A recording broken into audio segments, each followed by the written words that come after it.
Koľko to už má? Nevím, ale ty hodinky už nefungují.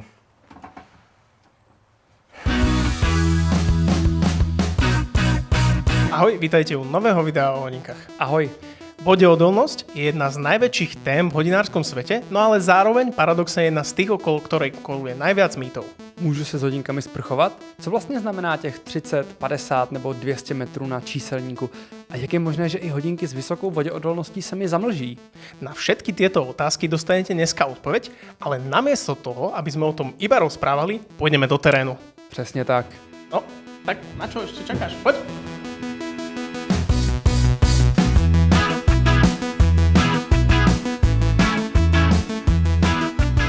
Mnoho lidí si myslí, že když mají hodinky na číselníku napsáno 30 nebo 50 metrů, znamená to, že do takové hloubky se s nimi mohou ponořit. Tak to ale v praxi bohužel úplně nefunguje. Testy se totiž provádí za velmi přísných laboratorních podmínek, kdy se testuje tlak statický a nikoli dynamický. No a ako to lepšie demonstrovať ako tak, že ich vystavíme vyššiemu tlaku?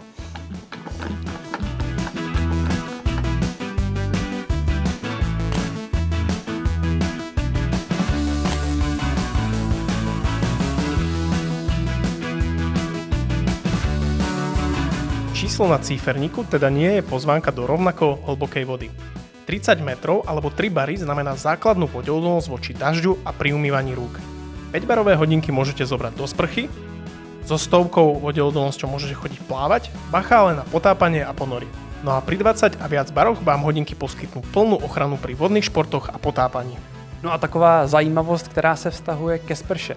Podle evropských norem mohou mít totiž sprchové hlavice tlak až 5 barů, to znamená tlak, který odpovídá té hloubce 50 metrů. Inak povedané, ich teda neberte ani len do sprchy.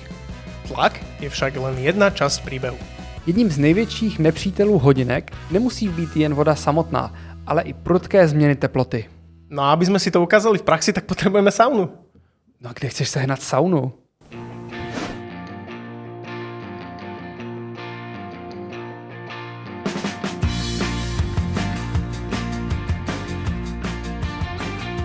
A už keď sme zohnali saunu, tak potrebujeme ešte pokusného králika a na to nám poslúži kolega Nikola zo Smart kanálu. Kde jsou ty holky? Každé hodinky sú zložené z rôznych materiálov, no a všetky tieto materiály reagujú na teplo trochu inak. Během pobytu v sauně se rozpíná sklíčko, pouzdro, vínko a samozřejmě také těsnění hodinek. No a pri prudkom schladení vznikajú malé škáry, cez ktoré sa voda dostane tu.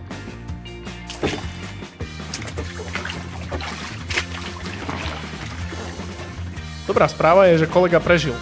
Ako na tom ale budú hodinky. Tady musíme ještě doplnit, že sauna nemusí být jediný problém. Když budete třeba v létě ležet u moře a celý den se slunit a následně skočíte do studené vody, do hodinek se i přesto může dostat voda a vysráží se ve formě kondenzace. Teraz ale už späť k tomu videu. Zapamätajte si teda bazén, voda a plávanie áno, sauna a výrivka určite nie. Navzdory tomu všemu ale existuje ještě jednodušší způsob, jak dostat vodu do hodinek. I když budete dělat všechno správně, hodinky stále nejsou nesmrtelné. Potřebují pravidelný servis, zejména jejich těsnění. To totiž časem stárne, steří a potom se dá takhle jednoduše zničit. Inými slovami, ak hodinky dlhodobo neservisujete, tak ako keby ste tam tesnenie ani len nemali.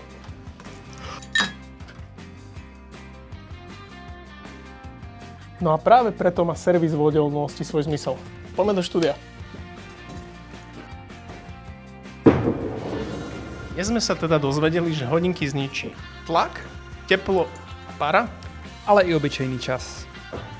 a hlavne to, že vodeodolnosť nie je niečo, čo si raz zaobstaráte a máte navždy, ale stav, ktorý treba udržiavať. Ak sa vám naše video o vodeodolnosti páčilo, budeme veľmi radi, ak nám dole do komentárov napíšete, na aký ďalší mýtus by sme sa so Šimonom mali pozrieť. My budeme veľmi radi, ak sa znovu uvidíme pri ďalšom videu. Ďakujeme veľmi pekne za sledovanie a nezabudnite, že ten správny čas Je teď.